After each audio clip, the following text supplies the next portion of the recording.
तमाम नौजवान जहाँ यहाँ मौजूद हैं उन सबको मेरी तरफ से अस्सलाम वालेकुम। कासिम भाई, आपका सुनने के लिए बहुत शुक्रिया। आपको जल्दी जाना था, लेकिन इसके बावजूद आपने कहा कि पहले आप बात कर लो, और मेरे लिए बड़ा ऑनर है कि मैं आपके सामने बात कर रहा हूँ। यहाँ सारे लोग शऊर वाले बैठे हैं,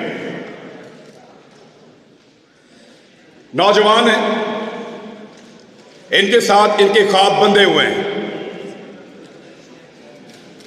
यहां बहुत सारे लोगों ने आपको बहुत सारी चीजें बताई होंगी। इनफरादी हैसियत में आगे कैसे बढ़ना है, आप सबने अपनी अपनी जिंदगी में क्या करना है, ये आप सब बेहतर जानते हैं। मैं इनफरादी मामलात पे बात नहीं करूंगा कि एक आदमी को क्या करना चाहिए, एक नौजवान को अपनी जिंदगी बनाने के लिए क्या करना चाहिए। आप सबका अपना अपना अंदाजा है अपने आप को लेकर। आप सब अपनी काबिलियत को, अपनी हिम्मत को और अपने ख्वाबों को जानते हैं। हर एक को पता है कि वो कितने पानी में है और क्या बन सकता है। थोड़ा सा प्लान करने की जरूरत है, तो उस पर बात नहीं करूंगा। अकेले कामयाब हो जाना कोई कामयाबी नहीं होती। कामयाबी वो है जो सारों को मिले, मिलकर कामयाब हो सबके सब। और उसके लिए हमें इज्तिमाई जिम्मेदारी अदा करनी पड़ती है, सारे मिलकर काम करेंगे। यानी बहुत सारी चीजें आज से 8-10 माह पहले मुझे नहीं पता थी। मैंने भी मुताला पाकिस्तान की और माशरती उलूम की वही किताबें पढ़ी हैं जो आप लोगों ने पढ़ी हैं। अधूरा नॉलेज, पूरी तालीम ही नहीं देते, पूरी बात ही नहीं बताते, आपको आधा सच बताते हैं, आधा सच। एक अजीबोगरीब नर्सरी में हमें बड़ा किया जाता है। हुब्बुल वतनी के क्राइटेरिया सेट कर दिए जाते हैं, ये करोगे तो तुम मुहिब्बे वतन हो, और अगर ये लाइन क्रॉस करोगे फिर नहीं हो। गलत किताबें पढ़ाई, गलत निसाब पढ़ाया, सही और पूरी बात कभी नहीं बताई। सही बात पता चलती है जब आप प्रैक्टिकल लाइफ में आते हैं, जब आप उन लोगों के साथ डील करते हैं, फिर आपको समझ आती है कि आपके साथ तो धोखा हुआ है। आपकी राय तो राय ही नहीं है। और फिर आप में से जो खड़ा होता है उसको निशाने इबरत बनाते हैं, क्योंकि वजह यह है कि इस हॉल में मौजूद हजारों लोगों में से एक खड़ा होता है, 2 खड़े होते हैं, सब खड़े नहीं होते। एक की टांगे उतारना, एक की टांगे तोड़ना आसान है, एक का मुंह तोड़ना आसान है, एक को गिरफ्तार करना आसान है, एक की सलवार उतारना आसान है, किसी एक को नंगा करके उस पर तशद्दुद करना आसान है, सब पे नहीं किया जा सकता। इसलिए मैं कह रहा हूं कि मैं इज्तिमाई जिम्मेदारी पे बात करूंगा। अकेले अकेले कब तक लड़ेंगे? वो जंगल में पड़ा रहा अकेला 2.5 महीने तक, इसी लड़ाई में उतरा था।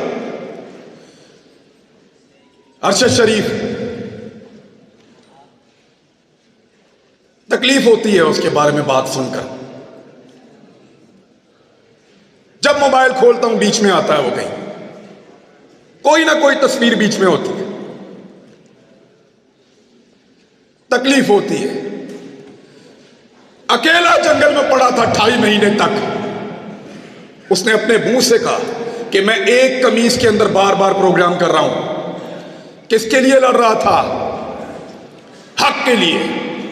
इंसाफ के लिए, सबके लिए एक जैसा पाकिस्तान होगा, इसके लिए कोई बंद कमरों में फैसले नहीं करेगा, इसके लिए लड़ रहा था। अगर सब लड़ते तो आज, अगर सब जीतते तो वो भी आपके साथ जीतता। वो नहीं है, उसे अकेला छोड़ा हमने। क्या हम सिर्फ जनाजों में शिरकत करेंगे? एक ही दफा इकट्ठे होते हैं जनाजे में, हर आदमी रो रहा था मैंने इसके जनाजे को हाथ लगाना है, मैंने इसके जनाजे को चूमना है, मुझे इसको छूने दो। क्यों? इससे आधी हिम्मत दिखाई होती जब वो जिंदा था, जब उसके ऊपर झूठे पर्चे हो रहे थे, जब हमें गद्दार बनाया जा रहा था, जब हमें बागी डिक्लेयर किया जा रहा था, जब गिरफ्तारियां हो रही थी। 50 के करीब पर्चे दिए इन्होंने हम पे 1 महीने के अंदर। तब खड़े होते ना, उसके जनाजे में आ गए सब। तो इज्तिमाई जिम्मेदारी पूरी करने की जरूरत है, सबको मिलकर करना पड़ेगा, सबको मिलकर करना पड़ेगा, वरना ऐसे ही एक एक करके मार खाते रहेंगे, एक एक करके नंगे होते रहेंगे और एक एक करके हारते रहेंगे। जीतना है तो मिलकर चलना पड़ेगा। यह 2 दिन पहले जनरल बाजवा साहब ने खिताब किया, अपना आखिरी खिताब। जनरल साहब ने क्लेम किया कि उनके इदारे का सियासत से कोई ताल्लुक नहीं है। मैं आप लोगों से इससे पहले मिला हूं कभी? नहीं मिला ना? आपसे पूछ लेते हैं, क्या आपको लगता है कि जनरल साहब जो कह रहे हैं, general Qamar Javed Bajwa army chief Pakistan, कि उनके इदारे का सियासत से कोई ताल्लुक नहीं है, ये बात ठीक है?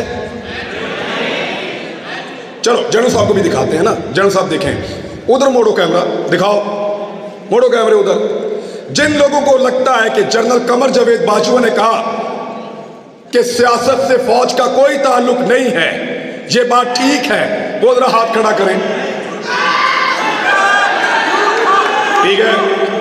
अब जिनको लगता है कि फौज सियासत में रोल प्ले कर रही है, वो हाथ खड़ा करें।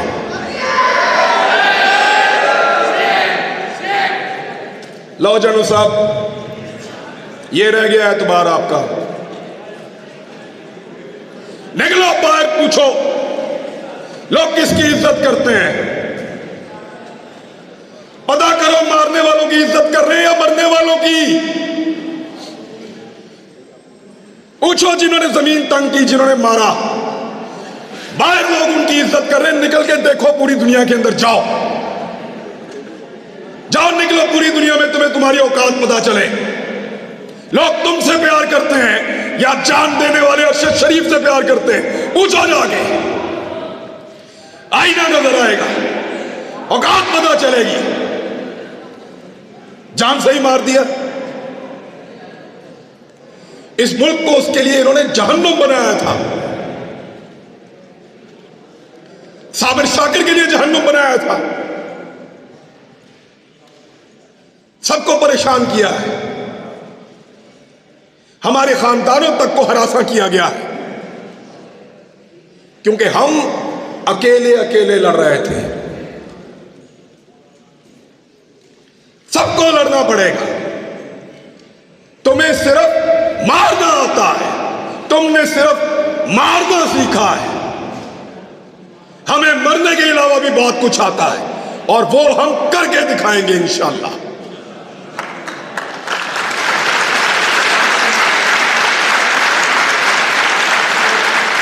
ये नहीं हो सकता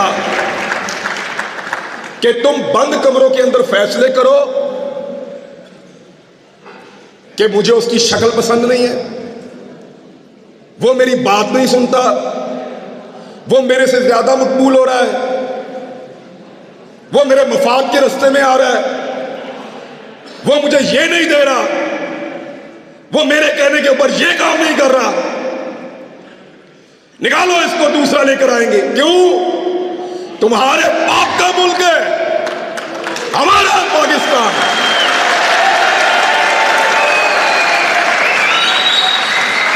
हम फैसला करेंगे, हम करेंगे, हम आप करेंगे। किसी को बंद कमरे के अंदर फैसला नहीं करने देंगे। सबका मुल्क है, सब मुल्क में वतन है, सब इस मुल्क के वफादार हैं। ये जब मुझे इन्होंने गिरफ्तार किया, ये मुझे लेकर घसीटते थे, कभी एक थाने में, कभी दूसरे थाने में, कभी तीसरे थाने में। इनको लगता था ये मुझे टॉर्चर कर रहे हैं। खुदा की कसम मुझे पुलिस वालों ने कहा, हर पुलिस वाले ने कहा कि इमरान भाई हम शर्मिंदा हैं। पूरा निजाम जरगमाल बनाया हुआ था, एक आदमी की हमदर्दी इनके साथ नहीं थी। मैंने खुद देखा है, कोई आदमी सामने आकर कहता था, कोई छुप कर आकर कहता था, लेकिन सारे कहते थे तेरे साथ ज्यादती हो रही है।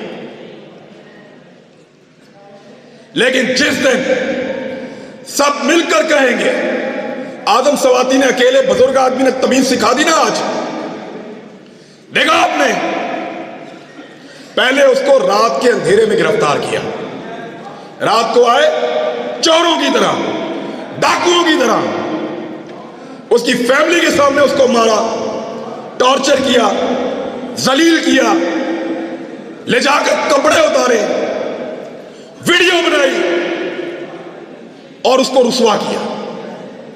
थोड़े दिन पहले की बात है, 1.5 महीना हुआ मेरे ख्याल में।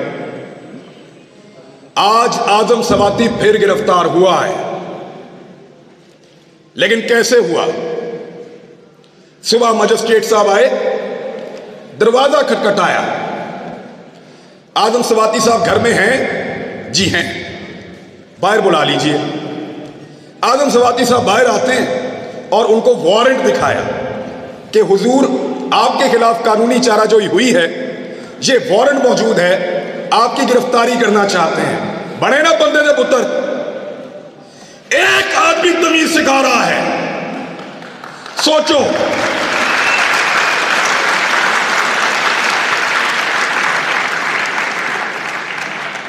सोचो, एक 74 साल का आदमी तमीज सिखा रहा है।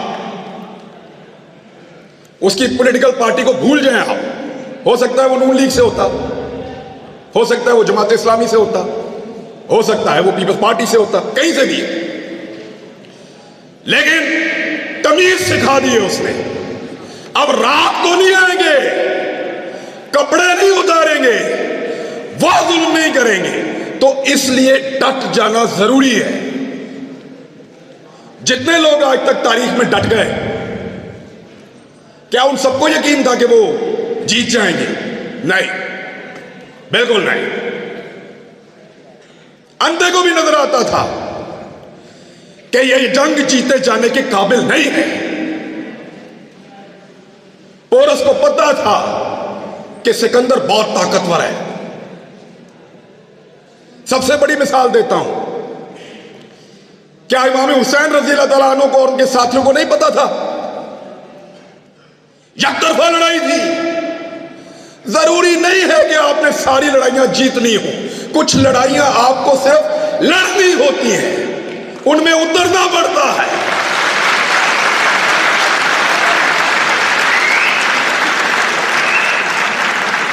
लड़ाई जीतने से मकसद नहीं है, लड़ाई लड़ने वालों में अपना नाम लिखाओ। मैं लड़ा था, मेरी लड़ाई थी, मैं उसके अंदर उतरा, मैं हक पर था, मैं जीता या हारा मेरा अल्लाह जानता है, वो फैसला करने वाला। लड़ाई कौन जीता? इमाम हुसैन जीते या यजीद जीता? सबका इत्तेफाक है इस बात पे। तो फिर लड़ाई लड़ना सीखो, लेकिन इज्तिमाई फायदे के लिए।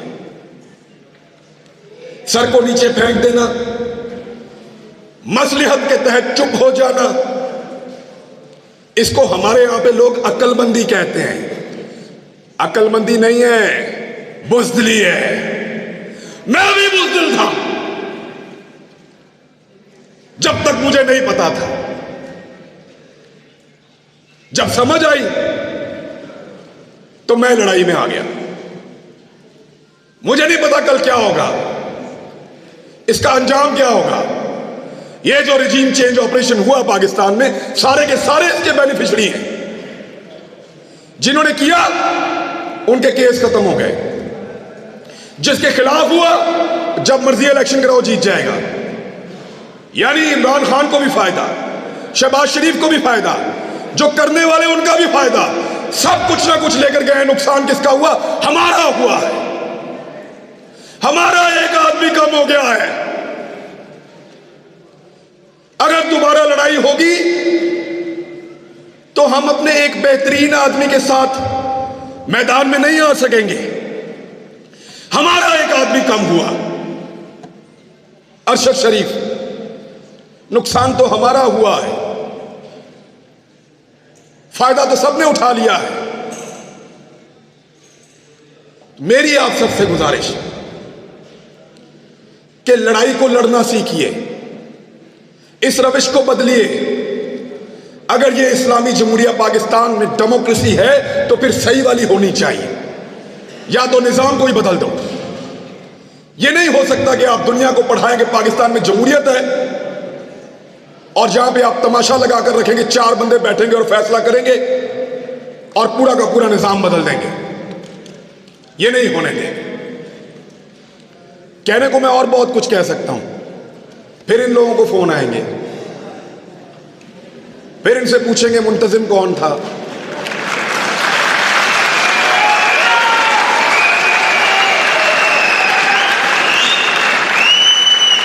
प्रोग्राम किसने करवाया, नौजवान कहां से आए थे, कोई कलदम तंजीम के बंदे तो नहीं थे। यानी फिर इस तरह के सवालात होंगे और हुए हैं। हम अपने दोस्तों और रिश्तेदारों से मिलने नहीं जा रहे। जिधर से हम होकर आते हैं वहां ये पीछे पहुंच जाते हैं। जी आपसे क्या ताल्लुक है, आप कैसे जानते हैं। तो इन हालात का हमने सामना किया और यकीन करें कुछ भी नहीं होता। थोड़ा सा मार सकते हैं, थोड़ा सा नंगा कर सकते हैं या जान ले सकते हैं, कुछ भी नहीं होता। मैंने अरशद शरीफ का जनाजा देखा है, इन हाथों से उसकी मैयत लेकर आया था मैं। खुश नसीब है खुदा की कसम वो भी और उसकी मां भी। अरशद शरीफ को मारने के बाद इन्होंने अगर कोई मौत का डर भी था ना, वो भी निकाल दिया है। मारो सबको।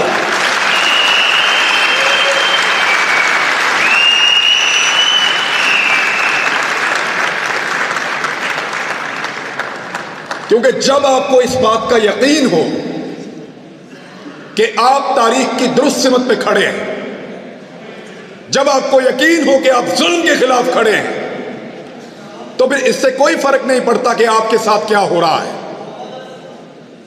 मैं ये पहली दफा गिरफ्तार नहीं हुआ। एक छोटी सी चीज आपको बताता हूं, मैं पहले भी गिरफ्तार हुआ हूं मैं, लेकिन पहले मेरा दिल ही नहीं लगता था। एक लम्हे के लिए भी मेरा दिल करता था मैं अभी बाहर आ जाऊं। और इस मर्तबा मुझे परवाह भी नहीं थी ये जो मर्जी करें।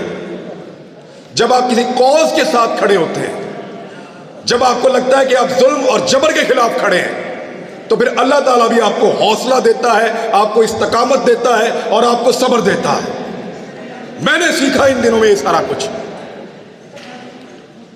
मेरे ख्याल में इतनी बात बहुत है। थैंक यू वेरी मच जी, बहुत शुक्रिया आपका। मेरे साथ सब लोग मिलकर